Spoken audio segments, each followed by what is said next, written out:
Ya, assalamualaikum warahmatullahi wabarakatuh. Waalaikumsalam Waalaikumsalam warahmatullahi warahmatullahi wabarakatuh. wabarakatuh. Sekarang langsung kita bahas lagi. Ini udah kelihatan belum di layar kalian soalnya? Udah Kak, Udah, Ya, Kak.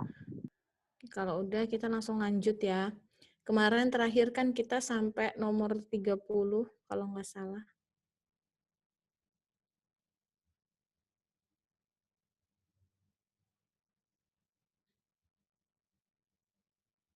Iya, terakhir kemarin nomor 30. Nah, sekarang kita lanjut nomor 31. Ya. Soalnya, rangkuman yang paling tepat untuk teks di atas adalah rangkuman. Berarti kalau rangkuman itu mencakup keseluruhan, hampir mirip dengan simpulan. Tuh. Tapi kalau rangkuman itu, dia di setiap paragraf itu, di setiap paragraf itu ada yang mewakili gitu. Coba baca dulu pilihannya ya. Kenaikan harga minyak dunia membebani APBN. Karena kebijakan subsidi BBM lebih banyak efek negatifnya, sehingga pembatasan penggunaan BBM bersubsidi semestinya segera direalisasikan. Kebijakan pengurangan subsidi BBM dalam APBN merupakan langkah yang bijak tidak hanya demi keadilan, tetapi juga untuk menjaga ketahanan energi tak terbarukan di masa mendatang. Kebijakan pembatasan BBM bersubsidi merupakan langkah bijak demi keadilan, guna mewujudkan kebijakan membagi beban subsidi BBM dari kelas menengah atas ke kelas bawah. Kenaikan harga minyak dunia membebani APBN, sehingga diperlukan langkah bijak demi keadilan karena yang menikmati subsidi BBM justru ada di kota-kota besar dan golongan kaya. APBN akan jelas-jelas terbebani karena konsumsi BBM bersubsidi tahun mendatang semakin besar sehingga berpotensi menimbulkan implikasi negatif. Oke, cara nyarinya, kita bacanya di skip-skip aja. Kayak misalnya dari paragraf 1 ya, kita baca awal akhirnya, paragraf 2 awal akhirnya, gitu-gitu. Coba tak cari dulu ya.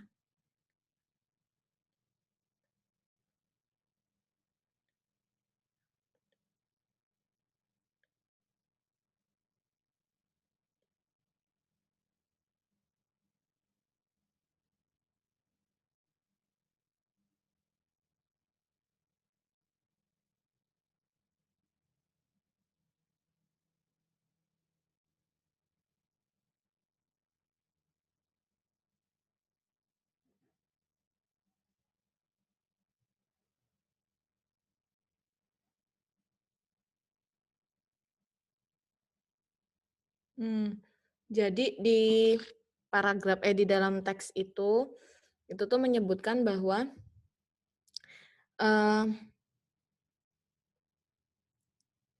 kenaikan harga minyak dunia membuat selisih harga bahan bakar minyak, membuat BBM subsidi dan non subsidi semakin melebar gitu. Nah, kondisi itu tuh merugikan karena APBN jelas-jelas terbebani, gitu ya. Kemudian selain itu juga BBM bersubsidi itu ternyata malah digunakan untuk golongan-golongan kaya, menengah ke atas gitu, bukan untuk orang-orang yang membutuhkan, misalnya kayak orang-orang miskin atau orang-orang golongan menengah ke bawah gitu, itu justru bukan itu yang menikmati, malah orang-orang golongan kaya. Kemudian, terus di nomor 13 ini mempertahankan kebijakan subsidi BBM sebenarnya lebih banyak efek negatifnya dibandingkan dengan manfaatnya gitu. Kebijakan subsidi BBM ini justru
Yang paling tepat itu kenaikan harga minyak dunia membebani APBN karena kebijakan subsidi BBM lebih banyak efek negatifnya. Itu rangkumannya. Nah, itu masih bisa dijabarkan gitu. Efek negatifnya apa aja? Itu masih bisa dijabarkan. Gitu ya. Sehingga pembatasan penggunaan BBM bersubsidi semestinya segera direalisasikan. Itu tadi masuknya ke pendapat penulis, ada di teks juga. Tuh, jadi yang masih umum, masih mencakup garis besarnya teks, itu jawabannya yang A, itu rangkumannya. Tuh. Lanjut ya. 32. Hubungan isi antar paragraf. Oh, berarti dibaca dong ini.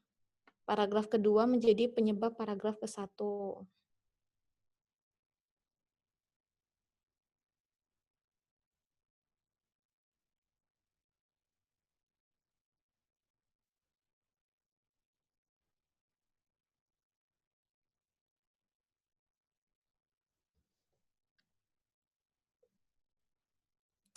Kayaknya bukan. Paragraf ketiga merupakan contoh paragraf kedua.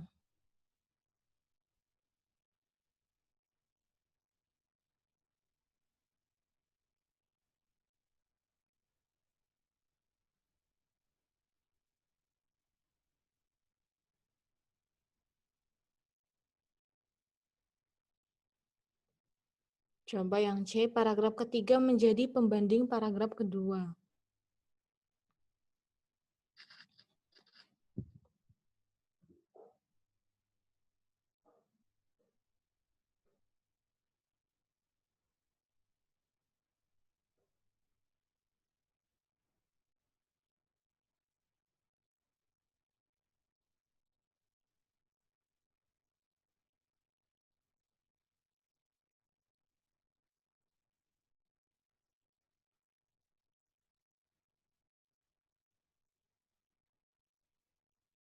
Coba yang D, paragraf keempat merupakan rincian paragraf ketiga.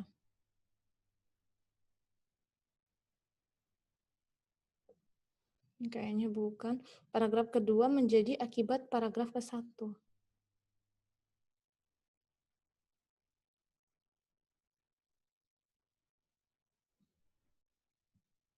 Paragraf kedua menjadi akibat paragraf pertama. Kayaknya iya loh, paragraf kedua menjadi akibat. Karena gini nih, di paragraf 1 itu kan ngomongin nih, kenaikan harga minyak dunia membuat selisih harga bahan minyak subsidi dan non-subsidi semakin melebar. Nah, keadaan ini memicu peningkatan peralihan konsumsi dari BBM non-subsidi ke subsidi. Tuh, jadi intinya naiknya harga ini jadi subsidi BBM subsidi itu jadi berkurang gitulah pokoknya ya. Terus akibat yang ditimbulkan apa? Itu ada di paragraf kedua. Kondisi tersebut tentu tidak menguntungkan karena APBN jelas-jelas terbebani. Nah, yang pertama akibat yang ditimbulkan itu APBN jelas-jelas terbebani. Terus menciptakan ketidakadilan karena penikmat subsidi BBM adalah kelompok masyarakat menengah ke atas.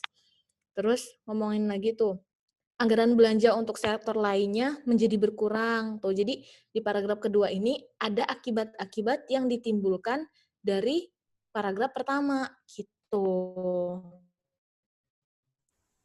Berarti jawabannya E, paragraf kedua menjadi akibat paragraf ke-1 gitu ya.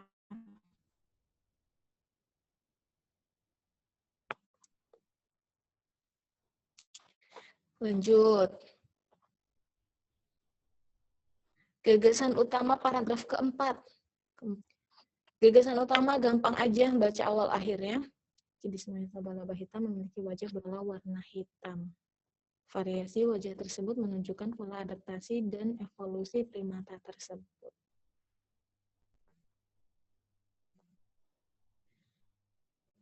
Wajah monyet laba-laba hidup di tempat enggak ya. Variasi wajah monyet menunjukkan pola adaptasi dan evolusi mereka terhadap lingkungannya. Jenis monyet laba-laba hitam memiliki wajah berpola hitam yang dihasilkan dari proses evolusi. Kalau gagasan utama berarti kan inti dari kalimat awal sama kalimat akhir. Berarti kalau inti dari kalimat awal dan akhir itu hanya gagasan utamanya yaitu yang A. Jenis monyet laba hitam memiliki wajah berpola warna hitam yang dihasilkan dari proses evolusi gitu.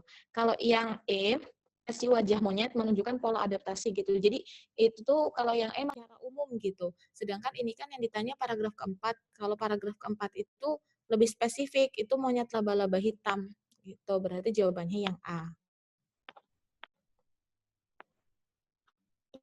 Oke, paham ya.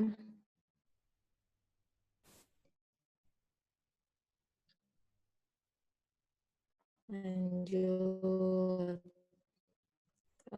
Kalau paham. Bisa nanti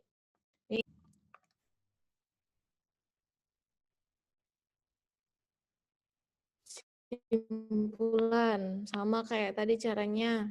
Baca awal akhirnya aja.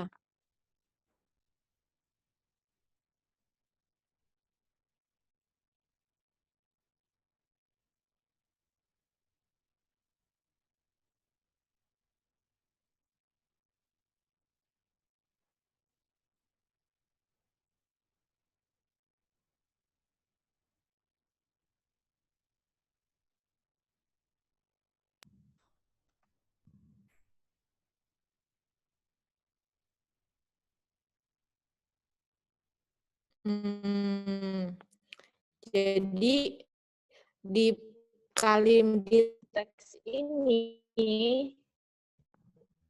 itu tuh ngomongin tentang wajib menunjukkan kebiasaan habitatnya gitu. Itu jawabannya yang mana nih? Kompleksitas perilaku primata ditunjukkan melalui berbagai bentuk ekspresi wajah. Primata memiliki wajah beragam yang diduga sebagai hasil adaptasi dan evolusi. Keberagaman wajah bangsa primata adalah hasil adaptasi, evolusi, dan perilaku mereka. Bentuk ekspresi wajah primata menjadi penanda perilaku sosial dan habitat mereka.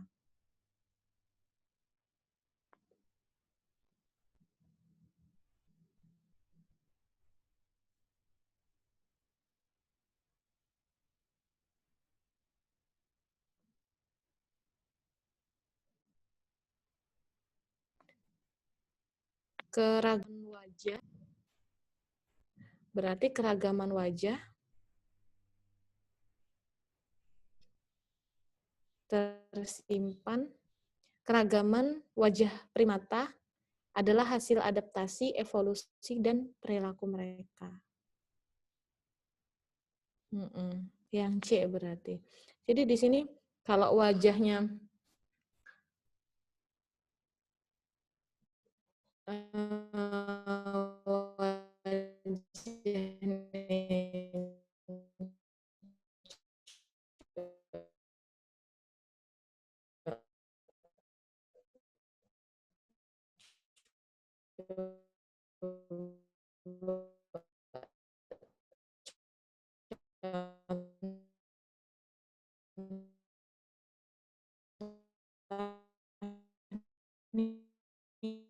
ya di paragraf kedua wajah kalau itu ada hal di baliknya gitu loh, yaitu evolusi, adaptasi, dan perilaku. Keberagaman wajah bangsa primata adalah hasil adaptasi, evolusi, dan perilaku mereka.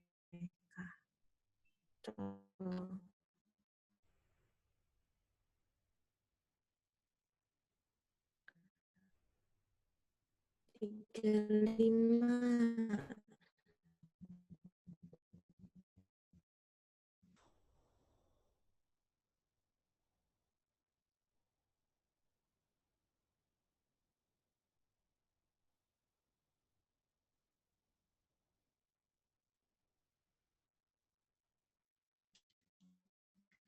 kelemahan paragraf 1 teks di atas adalah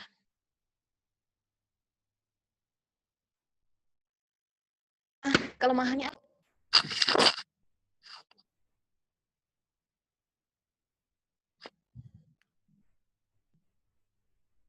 Kalian jawabannya apa kemarin?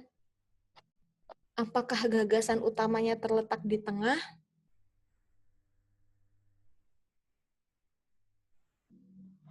Gagasan utamanya itu ada di awal, bukan di tengah ya. Yang ilmuwan Universitas California itu tuh gagasan utama.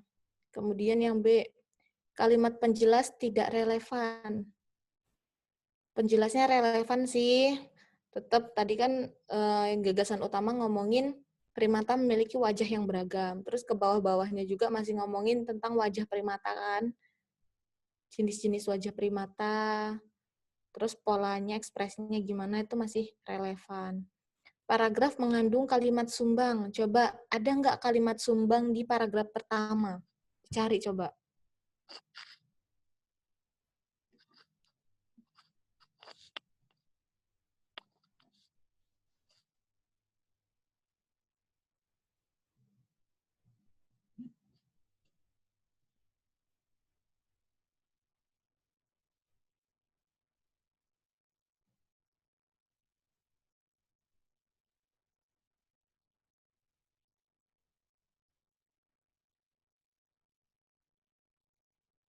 Ketemu nggak?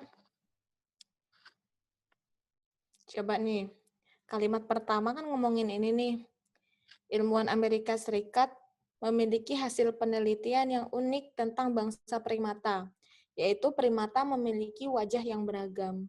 Itu ngomongin soal wajahnya primata yang beragam kan. Terus yang kalimat kedua, dalam tiap wajah tersimpan rahasia adaptasi dan evolusi setiap jenis primata. Tuh. Terus yang ketiga, ketika spesies hidup dalam grup besar, wajahnya menjadi lebih sederhana dan polos. Hal ini berkaitan dengan kemampuan komunikasi dan dengan ekspresi wajah. Wajah yang lebih polos memungkinkan primata menunjukkan ekspresi lebih mudah. Ada nggak yang kayaknya kok kayak agak nggak sama gitu topiknya?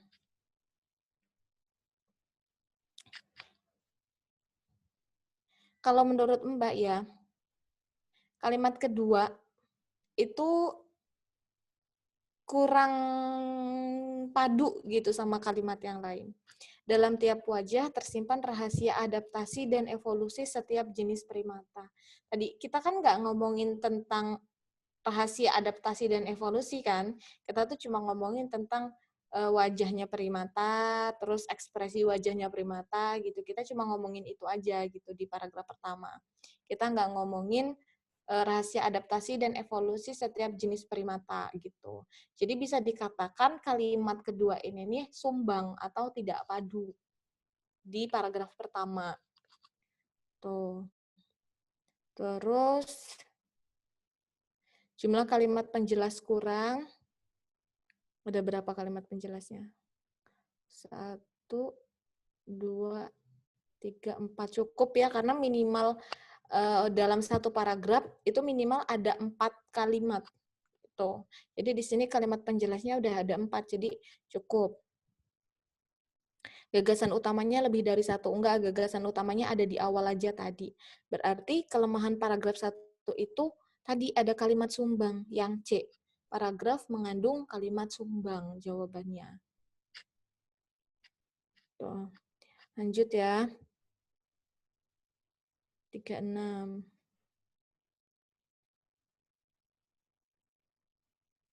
Gagasan pokok paragraf pertama. Gagasan pokok sama dengan ide pokok.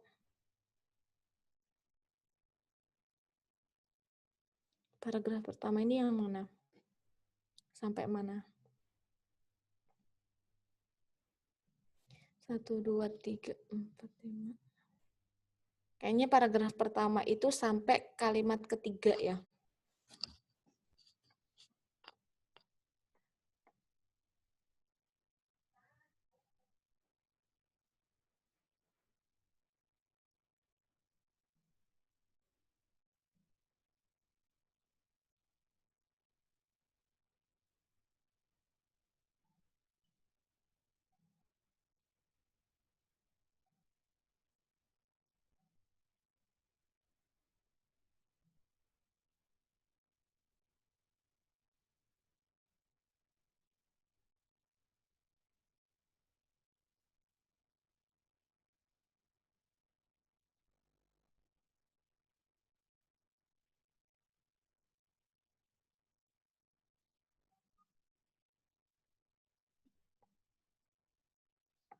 Apa jawabannya gagasan pokok?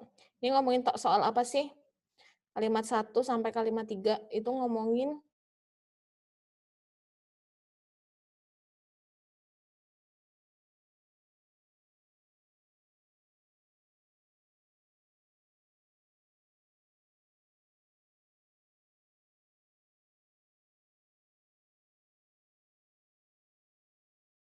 seorang mengalami kesulitan untuk berkonsentrasi. Jadi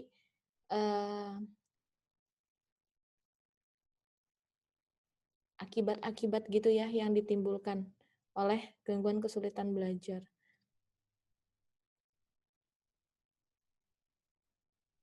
Kalau penyebab bukan, kalau penyebab itu apa sih yang menyebabkan gangguan kesulitan belajar itu kan bukan penyebabnya, tapi yang disebabkan oleh gangguan kesulitan belajar itu apa gitu, bukan yang B. Kalau yang C juga bukan, gangguan kesulitan belajar membaca yang D. Tadi bukan membaca ya, belajar aja tapi.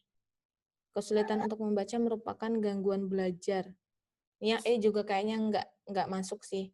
Jadi yang paling apa ya, paling mendekati gagasan pokok atau ide pokok itu yang A, gangguan kesulitan belajar pada anak. Tuh, gagasan pokoknya.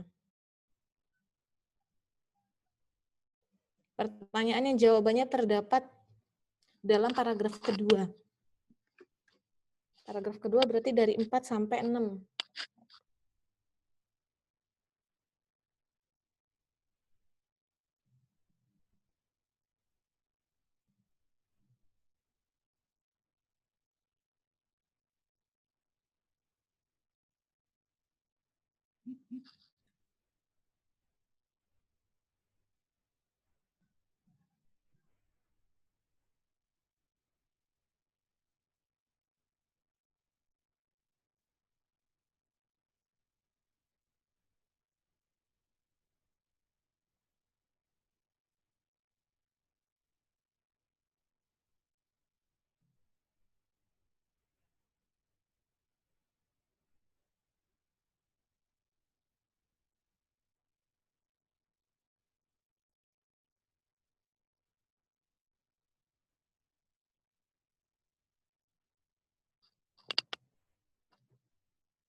Apa pertanyaan yang jawabannya terdapat dalam paragraf kedua?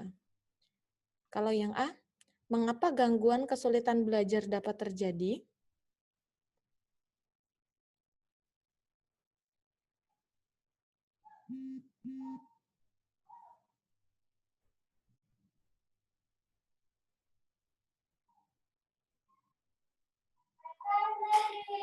Yang D. D. Nih, Mbak. Apakah tujuan dasar kajian psikolinguistik? Ada ya? Untuk menemukan struktur dan proses ada di kalimat ke-6 ya. Jawabannya yang D. Jadi A, B, C, dan E itu jawabannya tidak ada di teks. Yang ada di teks itu yang D. Apakah tujuan dasar kajian psikolinguistik? Itu jawabannya ada di kalimat nomor 6. Benar yang D. Oke, lanjut. Perbedaan gagasan antar paragraf. Paragraf pertama memaparkan gangguan kesulitan belajar secara umum. Sedangkan paragraf kedua memaparkan gangguan kesulitan belajar secara khusus. Paragraf pertama memaparkan unsur gangguan kesulitan belajar, sedangkan paragraf kedua memaparkan teori psikolinguistik. Paragraf pertama memaparkan pengertian gangguan kesulitan belajar, sedangkan paragraf kedua memaparkan tujuan kajian psikolinguistik. Yang C bisa nih. Kan tadi kita udah baca ya yang yang paragraf pertama itu memang menjabarkan gangguan kesulitan belajar secara umum. Gitu. Apa sih gangguan kesulitan belajar itu? Terus apa yang menyebabkan dapat menyebabkan apa tuh gangguan kesulitan belajar gitu. Nah, kalau yang paragraf kedua itu ngomongin kajian-kajian psikolinguistik sama tujuannya gitu. Tujuannya kan ada di nomor 6 tadi ya. Bisa sih. Coba yang di paragraf pertama memaparkan konsep gangguan kesulitan belajar. Sedangkan paragraf kedua memaparkan kedudukan bahasa dalam kajian psikolinguistik. Kedudukan bahasa dalam kajian psikologisnya adalah bahwa bahasa bukan hanya memengaruhi pikiran, melainkan juga berfungsi sebagai positif. Demikian dapat dirasakan oleh siapa saja yang belajar melalui jasa bahasa, baik lisan maupun tulis. Selain itu, tujuan utama dari kajian linguistik dapat mengembangkan struktur dan proses. Kalau kedudukannya kayaknya kurang ya. Mas itu ngomongin aja tuh psikolinguistik, bahasa di psikolinguistik gimana, terus sama tujuan-tujuannya. Terus yang E, sedangkan paragraf kedua memaparkan fungsi bahasa dalam kajian psikolinguistik.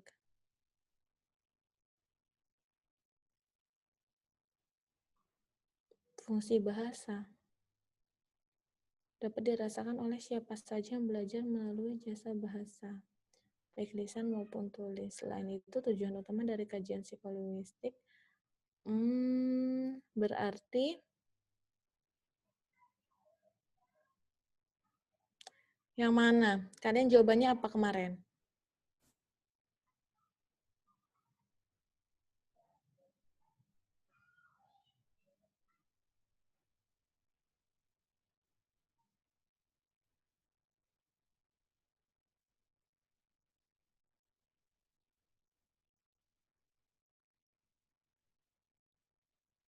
Antara C, D, dan E.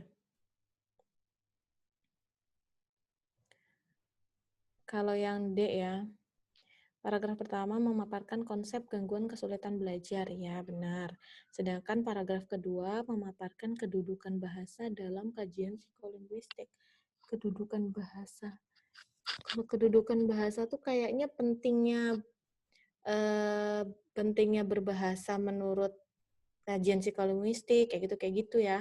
Tapi kayaknya di teks nggak ada kalau yang D ini kedudukannya. Kalau yang E, memaparkan fungsi bahasa dalam kajian psikolinguistik. Fungsi bahasa ada di situ di dalam kajian psikolinguistik. Fungsi bahasanya apa aja tuh? Fungsinya bukan hanya memengaruhi pikiran, melainkan juga berfungsi meningkatkan pikiran. Itu fungsinya. Terus selain itu ada tujuannya juga di psikolinguistik. Jadi lebih kecil apa ke E? Kalau Mbak lebih ke E ya. Kenapa ke E kalau Mbak? Karena gini, kalau paragraf pertama memaparkan pengertian gangguan kesulitan belajar, jadi yang dikasih tahu, yang dijabarkan itu sekadar pengertian gangguan kesulitan belajar aja. Gitu. Tapi kalau konsep gangguan kesulitan belajar, konsep itu tuh lebih kompleks daripada sekadar pengertian gitu. Jadi konsep itu mencakup pengertian, terus apa sih yang menyebabkan itu, terus bisa menyebabkan apa nih gitu. Itu konsep. Jadi konsep itu lebih lengkap gitu dibandingkan sekadar pengertiannya. Gitu. Jadi antara C sama E, kalau menurut Mbak jawabannya dekat ke E. Itu ya.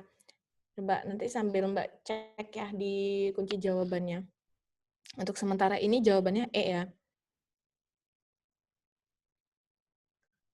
Lanjut ke 39. Kelemahan paragraf di atas.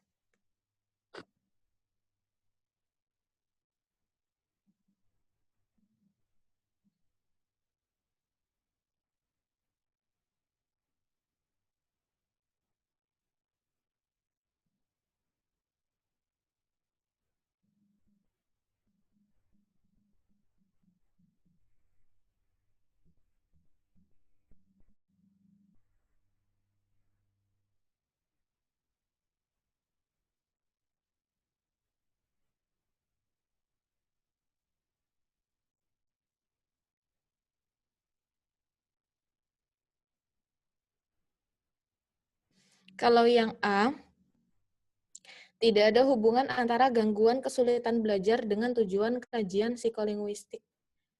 Ada ya, hubungannya ada gitu di teks.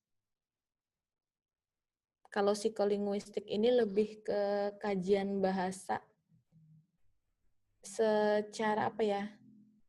Psikis gitu loh. Jadi lebih ke kalau misalnya nih,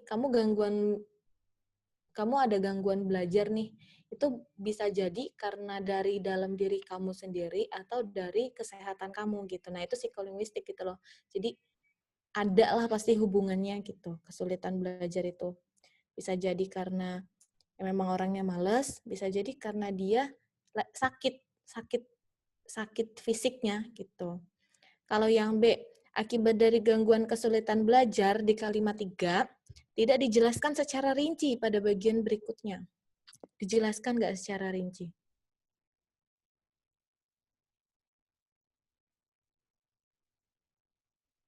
Akibat dari gangguan kesulitan belajar tidak dijelaskan secara rinci. Gangguan menyebabkan seorang mengalami kesulitan fokus benar atau menyebabkan seorang mengalami kesulitan membaca, menulis, mengajar, atau mengerjakan soal bahasa.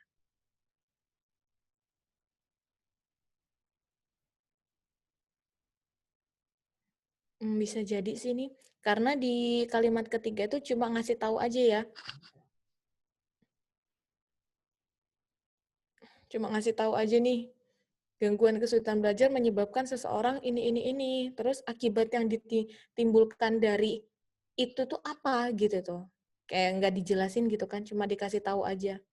Kalau yang C, tidak ada hubungan antara gangguan kesulitan belajar dengan kemampuan membaca, menulis, mengeja, atau mengerjakan soal bahasa.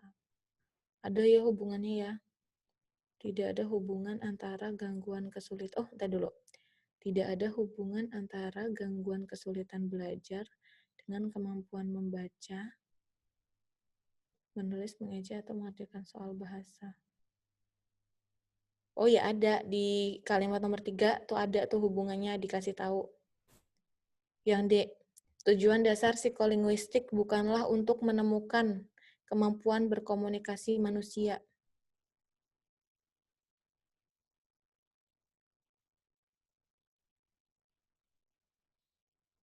Sebenarnya tujuan dasarnya tetap untuk menemukan kemampuan berkomunikasi manusia gitu. Cuma lebih ke psikisnya gitu, lebih ke psikisnya bukan dari bahasanya tapi lebih ke psikisnya. Tetap. Yang E, gangguan kesulitan belajar pada anak hanya terjadi pada kesulitan membaca. Enggak ya? Kesulitan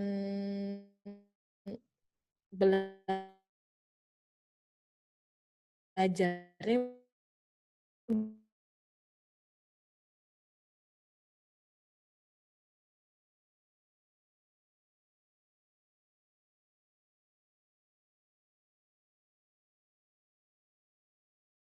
bukan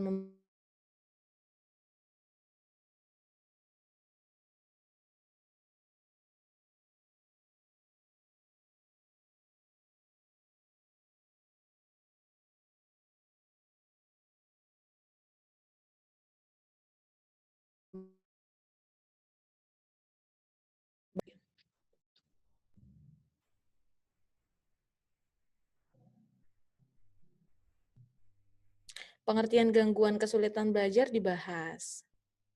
Penyebab gangguan kesulitan belajar. Penyebabnya.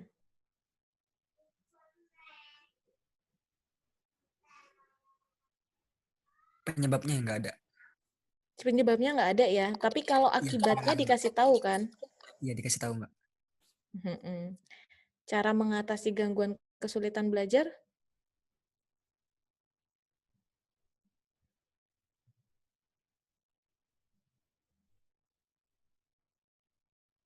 Nggak ada juga tuh. Nggak ada juga. Cara mengatasinya juga nggak ada. Kajian psikolinguistik ada. Jadi antara B sama D jawabannya. Tapi dua-duanya memang nggak ada. Penyebab gangguan kesulitan belajar nggak dikasih tahu apa. Terus cara mengatasi gangguan kesulitan belajar juga nggak dikasih tahu gitu. Antara B sama D. Jawabannya 2. Nanti coba Mbak cek ya, yang mana yang dikunci. Tapi yang penting tahu gitu loh cara nyarinya. Oh ternyata memang yang B nggak ada, yang D juga nggak ada gitu. Kita lanjut ya. Nomor 41. Jawabannya apa? Coba dicari dulu. C.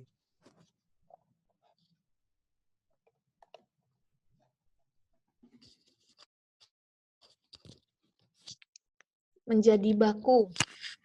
Jika beberapa kata diperbaiki sebagai berikut. Kecuali. Kecuali ya.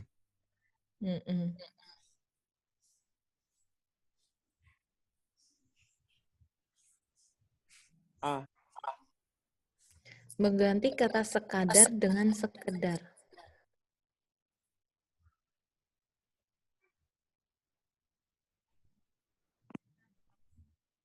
Sekadar yang benar. Ya benar sekadar. Mengganti kata bilang dengan kata bahwa. Ada yang bilang, ada yang bahwa. Masa ada yang bahwa? Kalau diganti berkata malah bahwa. jadi nggak baku. Ada yang berkata bahwa gitu, Mbak. Jadinya. Kalau misalnya cuma kata bilang diganti bahwa, berarti kan ada yang bahwa belanja juga kan nggak nyambung kan? Berarti salah. Ini Coba Mbak, yang C, mengganti kata hobi bilang dengan berkata hobi. bahwa. Jadi diganti Hobi dua kata jadi dia. hobi. Padahal dia impuls, kalau jadi nggak baku, ini jadi kata sebenarnya mengganti kata dijinakan dengan dibenahi. Harus dijinakan, dibenahi, jadi baku. Kama di atas akan menjadi baku jika beberapa kata diperbaiki. Kecuali. Jadi baku kalau kita benerin. Tapi kebalikannya gitu ya maksudnya. Sekadar, benar, udah benar. Kalau diganti jadi sekadar, jadi nggak baku. Terus kata bilang dengan kata bahwa, ada yang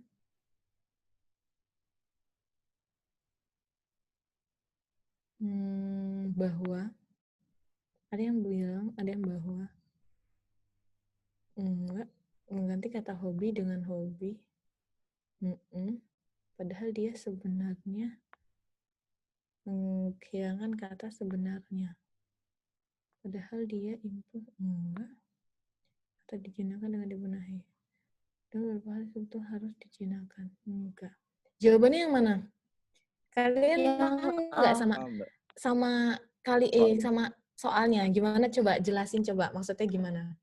Itu tuh Cari kalau yang dari baku nggak ke baku. Ya, ayolah.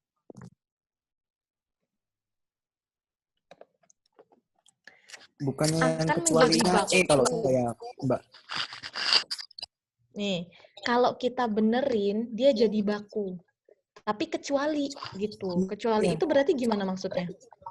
Dari yang benar-benar yang baku salah. nggak baku. Kalau yang seharusnya nggak diganti. Coba nih kita satu-satu ya. Yang A, mengganti kata sekadar dengan sekedar. Kalau diganti kan jadi nggak baku, ya kan? Ya. Terus yang B, kata bilang diganti bahwa. Kalau diganti jadi bahwa, itu berkata bahwa. berkata bahwa ya. Mengganti kata bilang dengan berkata bahwa. Ada yang berkata bahwa belanja jadi baku kan? Kalau diganti jadi baku. Terus kalau C, hobi jadi baku. Iya. Menghilangkan kata sebenarnya. Padahal dia impuls yang dalam beberapa hal sebetulnya harus dijinakan. Kalau dihilangkan jadi nggak baku. Mengganti kata dijinakan dengan dibenahi.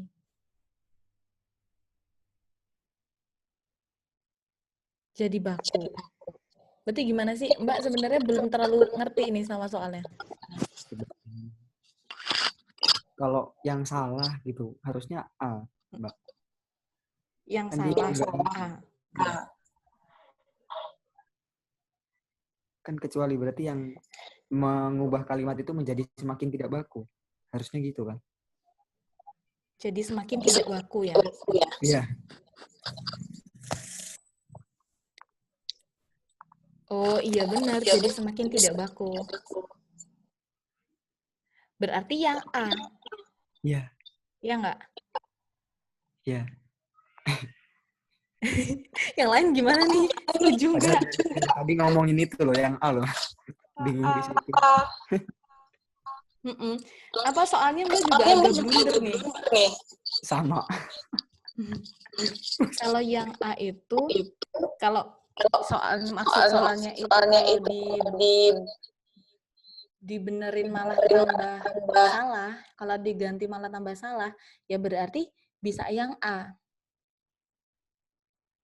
Bisa yang A, bisa yang D. Kalau yang D kan menghilangkan kata sebenarnya, jadi nggak ini ya, jadi salah kan. Tapi apa? Ada yang A juga gitu. Mengganti kata sekadar dengan sekedar 13. Sekedar 13. Typo itu, Mbak. Tapi kayaknya sih bener yang A ya. Maksudnya jawabannya yang A kecuali ya. Iya. Karena fatal gitu dari sekadar jadi sekedar. Iya, itu udah bener malah disamain gitu. Iya, benar. Jawabannya A. Nanti Mbak cek lagi ya. Agak bingung soalnya. Lanjut 42. Gampang ini. Kata bakunya yang mana?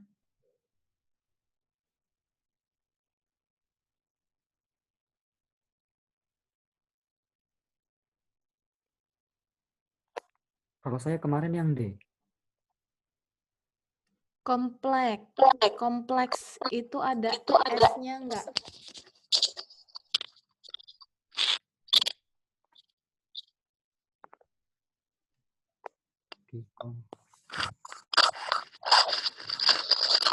Salah berarti yang E ya.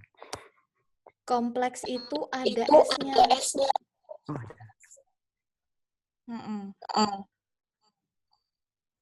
Geladi. Tulisannya itu geladi. Iya. Ada E-nya. Terus sistematis. Itu bukan sistematik, tapi sistematis. Berarti jawabannya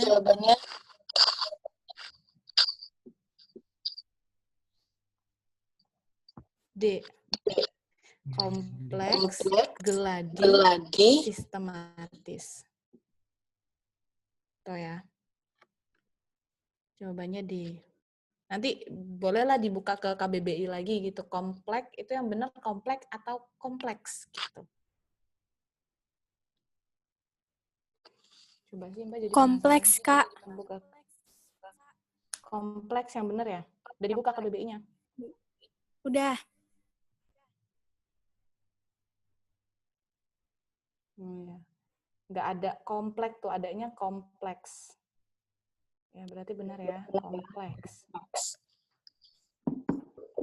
Jawabannya D. Sekarang 43.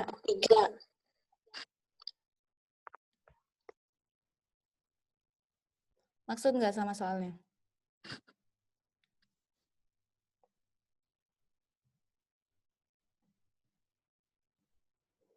Proses pembentukan kata berkedudukan dalam kalimat kantor pusat kami berkedudukan di Lampung adalah duduk, kedudukan, berkedudukan gitu. Jadi proses pembentukan kata itu dari kata bentukannya kan berkedudukan nih, berkedudukan. Nah berkedudukan ini nih asal katanya dari mana gitu. Awalnya kan duduk, terus berkedudukan, kedudukan, terus berkedudukan. Terus coba kita cari yang A. Mereka berkesempatan. Berkesempatan ini kayak mana cara ininya? mengejanya? Dari apa? Kesempatan. Katanya. Berkesempatan. Awalnya kan sempat, ya kan? Kesempatan. Jadi berkesempatan. Nah, yang kedua, berkepanjangan. Panjang. Panjang, Kepanjangan. Berkepanjangan. berkepanjangan. Ya. Berkesimpulan. Simpul, kesimpulan, berkesimpulan. Yang D sekarang, berkesinambungan. Apa? Kata dasarnya apa? Berkesinambungan. Ada yang tahu nggak? Berkesinambungan ini awalnya itu kata dasarnya itu sambung. Sambung, terus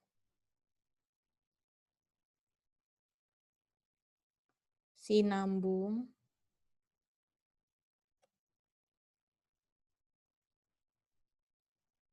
sambung, sinambung, kesinambungan, terus berkesinambungan. Jadi dia ada 4 kali.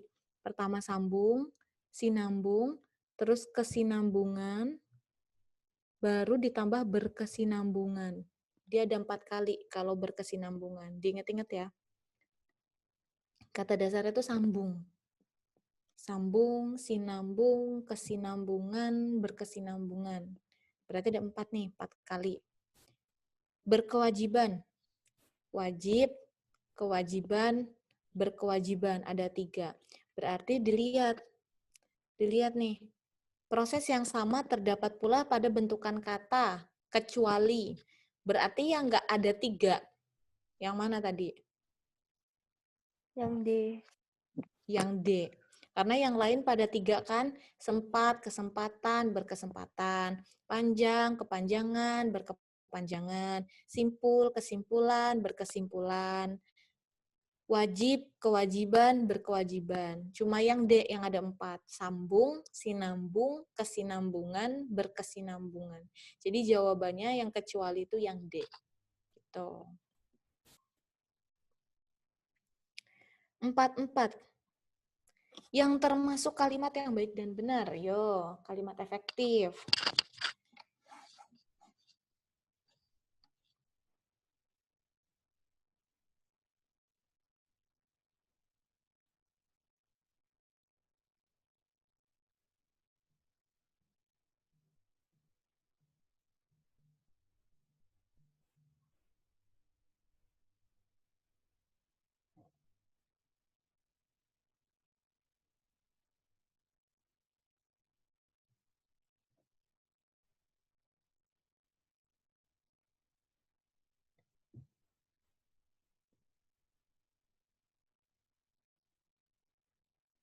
Kalimat yang termasuk kalimat yang baik dan benar.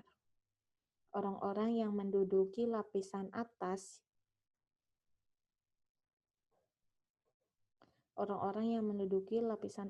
yang banyak memiliki pengaruh besar dalam menentukan arah kebijakan politik negara.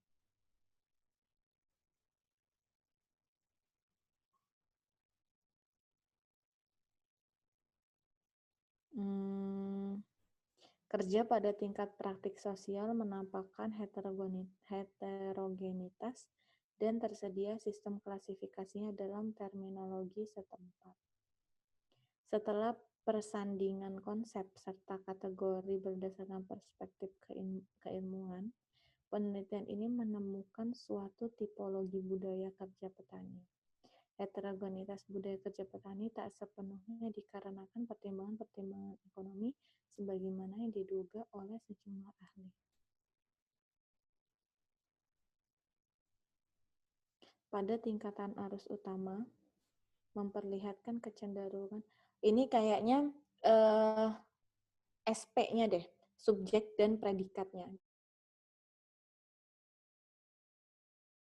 Yang baik dan benar. Kalau yang A, orang-orang yang menduduki lapisan atas yang banyak memiliki pengaruh besar dalam menentukan arah kebijakan politik negara. Ini apa ya, dia S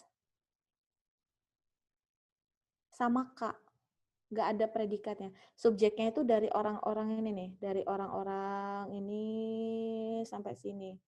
Itu subjeknya ya. Terus dalam menentukan arah kebijakan politik negara, itu masuknya ke keterangan. Sedangkan syarat minimal kalimat itu ada subjek dan predikat. Ini predikatnya dia nggak ada. Berarti kalimatnya tidak efektif ya.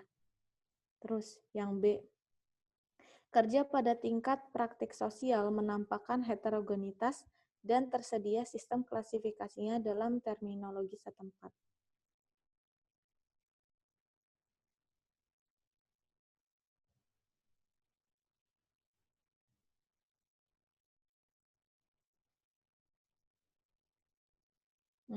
Ini nggak paralel. Ingat nggak kalau syarat kalimat efektif itu harus paralel. Paralel itu, jadi kalau ada rincian, satunya semuanya satunya kalimat kata benda, yang lain kata benda gitu. Nah ini ada rinciannya. Mana rinciannya? Nih, kerja pada tingkat praktik sosial menampakkan heterogenitas, dan tersedia sistem klasifikasinya.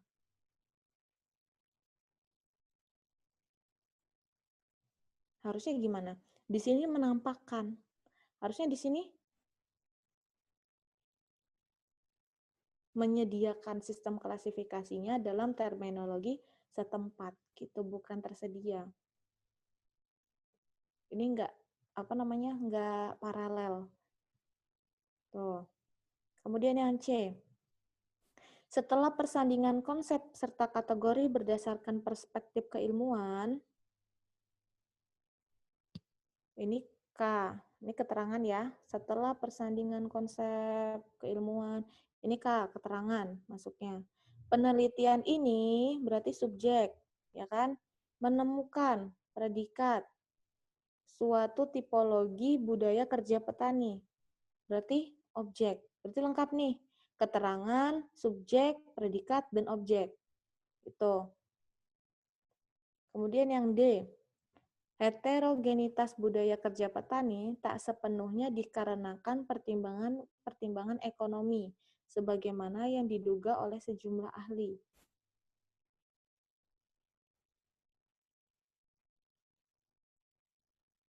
Tak sepenuhnya dikarenakan pertimbangan sebagaimana yang diduga oleh jumlah petani. Ininya heterogenitas budaya kerja petani itu subjek. Tak sepenuhnya dikarenakan, tapi ada dikarenakan. Ini kan pasif ya, dikarenakan.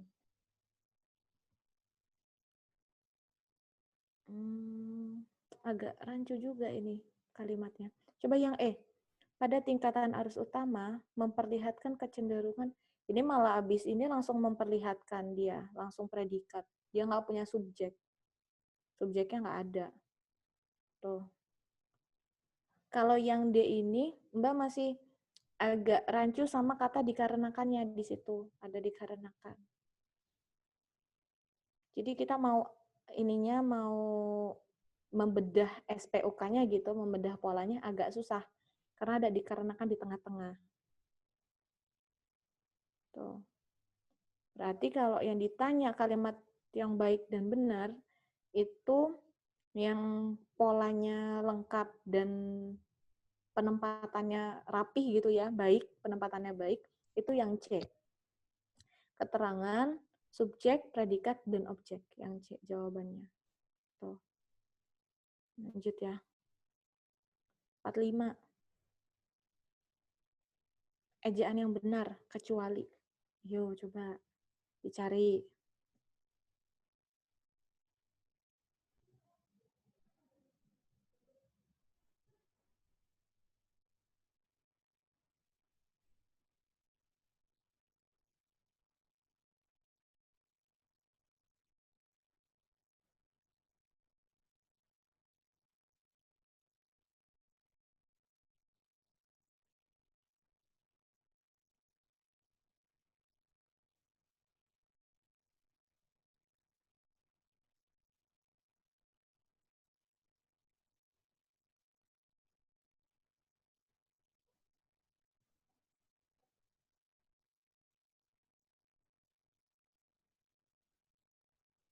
C ya, Mbak.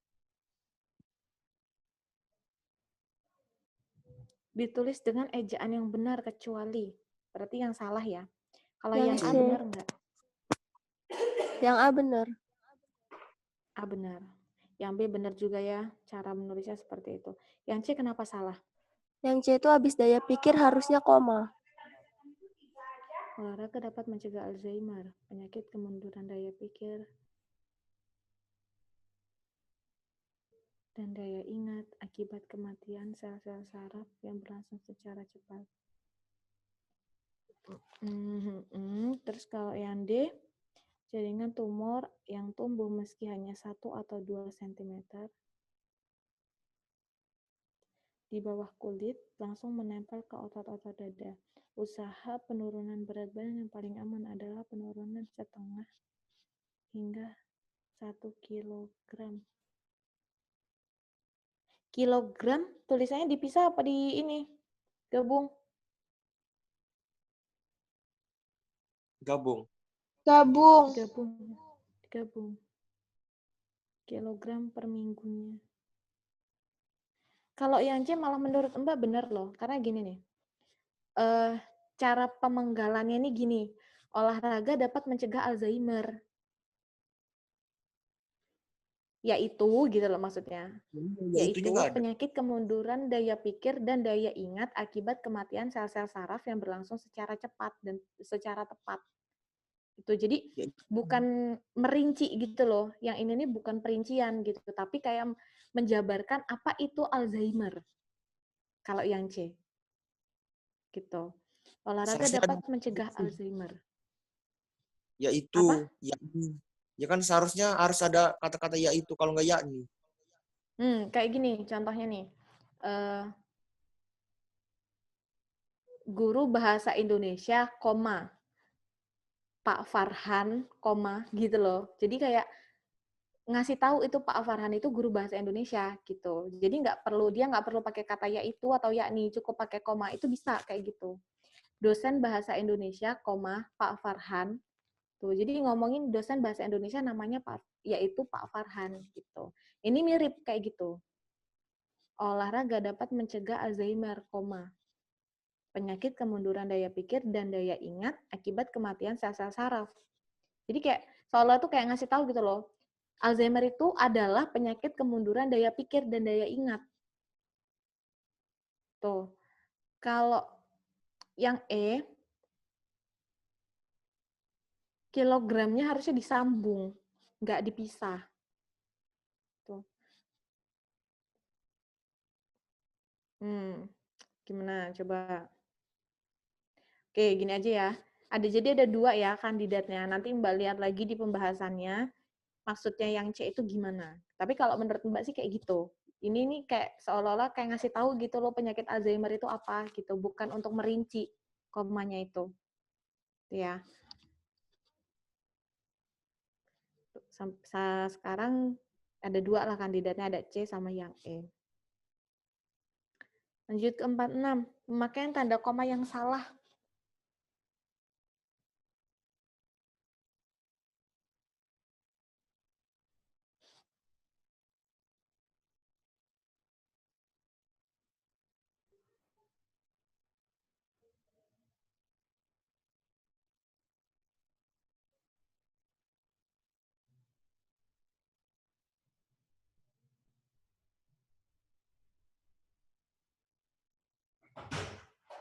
Iya, Pak. Pemakaian tanda koma yang salah. A, benar nggak? Perubahan politik di Jerman Timur yang ditandai dengan menurunnya kekuasaan komunis. Harusnya nggak boleh pakai koma juga lah ini. Kalau koma jadi aneh bahas ininya. Jadi, apa namanya? Pola kalimatnya jadi rancu. Perubahan politik di Jerman Timur yang ditandai dengan menurunnya kekuasaan komunis mencapai klimaks pada pembukaan tembok Berlin. Tuh. Terus yang B, harga gula yang makin gila, koma, nggak perlu koma juga sebenarnya ini di sini. Harga gula yang makin gila disertai dengan kenaikan harga beras.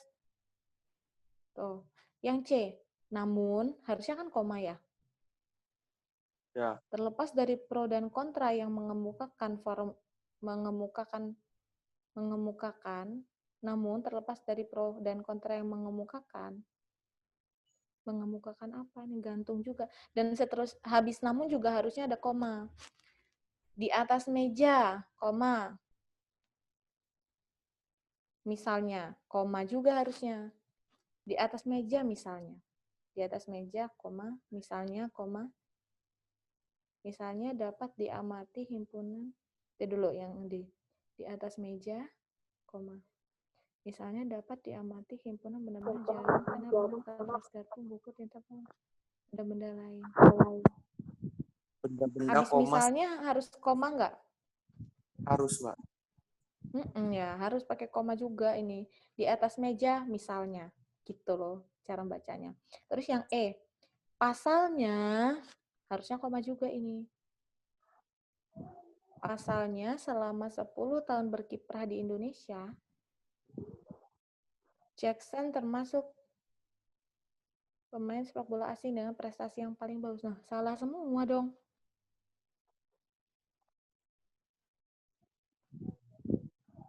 Yang paling banyak salahnya yang mana? Yang paling... Atau gini, pemakaian tanda koma, ini kan semuanya salah ya. Kalau yang paling sedikit salahnya yang mana?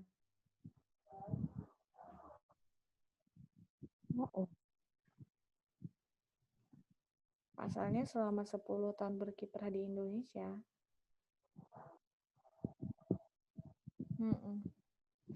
Ih, soalnya gimana sih ini? Bingung juga ya, salah semua nih. Ada komanya.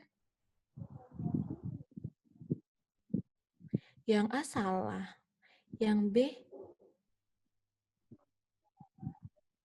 salah juga. Yang C juga.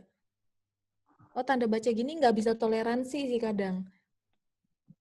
Di atas meja, misalnya dapat diamati himpunan-himpunan. Salah semua nih. Kayaknya soalnya nih yang rancu nih. Kita tinggalin dulu aja lah. Yang penting kita tahu ya di mana harus pakai tanda koma, di mana jangan dikasih tanda koma. Tuh intinya tuh kita tuh bukan cari mana yang benar, mana yang salah gitu. Intinya bukan gitu, tapi gimana kita tuh bisa apa enggak gitu cara nyarinya. Mana nih yang harusnya pakai koma, harusnya nggak boleh pakai koma gitu. Intinya tuh itu gitu. Yang penting kalian udah bisa cara narok-narok komanya. Harusnya pakai koma, di mana, harusnya jangan, gimana gitu. Nomor 47. Yang ejaannya ditulis sesuai dengan EBI. Apa EBI? EBI itu ejaan bahasa Indonesia. PUEBI. Sesuai dengan ejaan. Ya E. Yang benar. ABCD sih. C juga subseksi itu digabung kan, Mbak? Subseksi digabung. Ya berarti E. Segitiga? Gabung. Segitiga digabung. Kalau A salahnya kenapa? Ginsengnya gede. Yang mana? Ginsengnya. Ginsengnya harusnya kecil ya? Iya. Kalau yang B?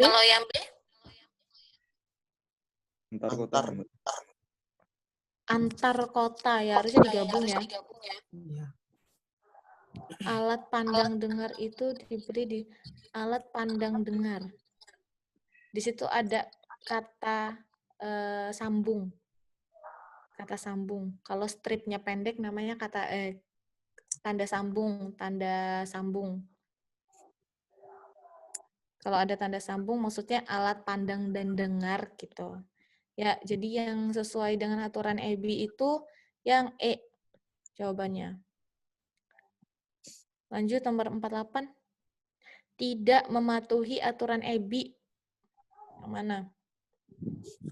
Yang A benar nggak?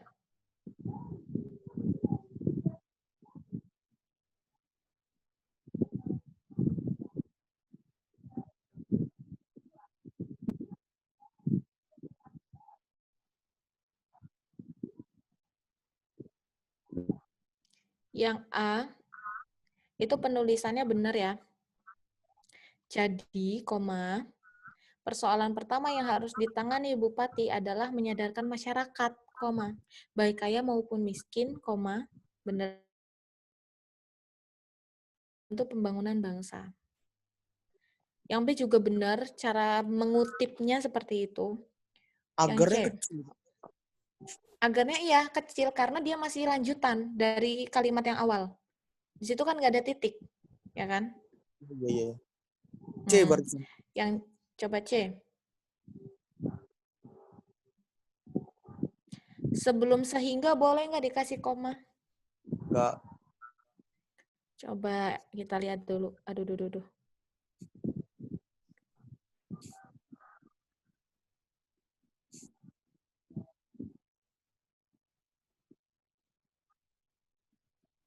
Yang D. Karena kebiasaan membuang sampah seenaknya, baik oleh anak-anak maupun orang dewasa, banjir terjadi di mana-mana. Benar ya? Pendidikan ini misalnya. Nah, gini cara nulis misalnya di tengah-tengah tuh. Pendidikan ini misalnya diharapkan dapat meningkatkan pengetahuan, keterampilan dan sikap siswa dalam menghadapi kehidupan. Benar. Ya, jadi yang tidak mematuhi aturan EBI itu yang C. Karena ada tanda koma sebelum sehingga gitu. Sebelum sehingga itu nggak perlu pakai tanda koma.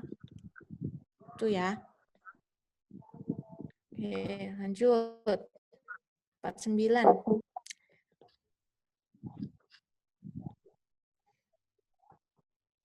Apa nih kata bakunya?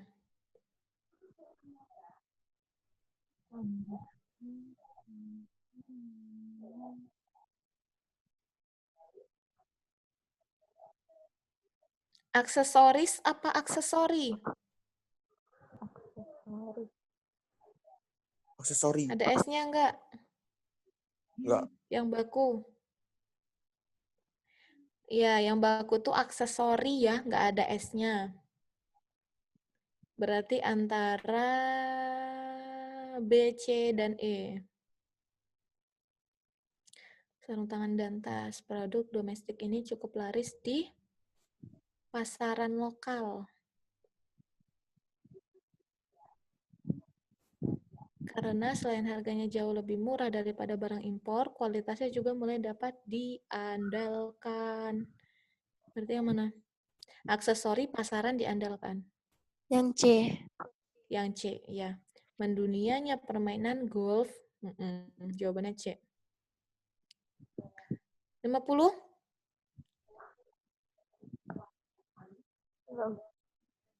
Membuku apa sih?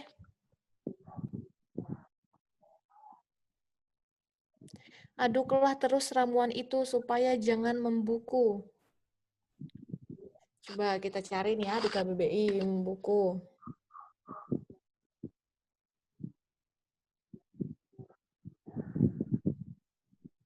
Menjadi gumpal kecil-kecil. Mengganggu perasaan, nggak nyambung. Menjadi gumpal kecil-kecil. Ada nggak jawabannya?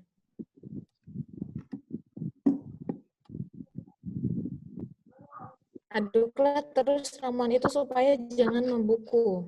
Supaya jangan menggumpal kecil-kecil. Berarti yang D jawabannya ya. 51. Indikator sama dengan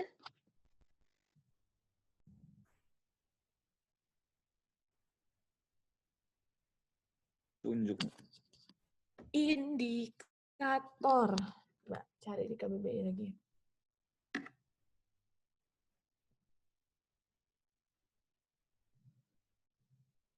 Sesuatu yang dapat memberikan petunjuk atau menjadi petunjuk atau keterangan. Petunjuk berarti. Ada nggak petunjuk? Ada ya. Berarti B, petunjuk indikator itu.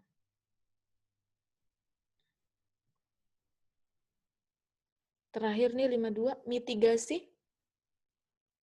Padanan kata yang tepat untuk kata mitigasi. Mitigasi itu apa?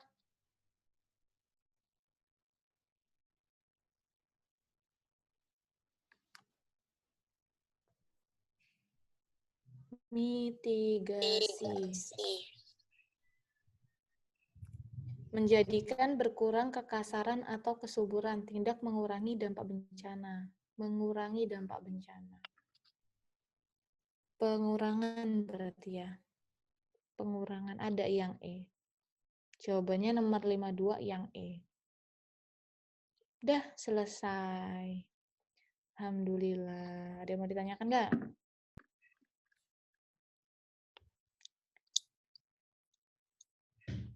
Cukup, Mbak.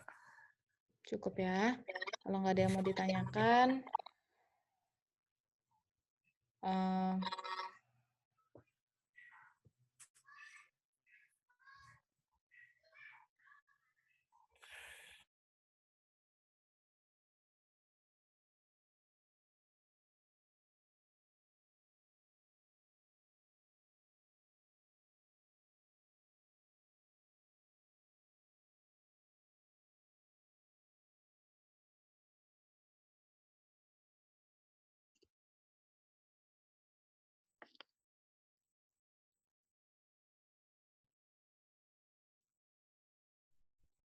oke lah kalau misalnya udah selesai karena udah jam 5 juga ya. Mbak akhiri aja. Takutnya kelamaan kalau nunggu Kak Rahman. Mbak akhiri ya. Terima kasih. Semoga kedepannya bisa lebih baik lagi mengerjakan soalnya. Bisa lebih lancar lagi. Assalamualaikum warahmatullahi wabarakatuh.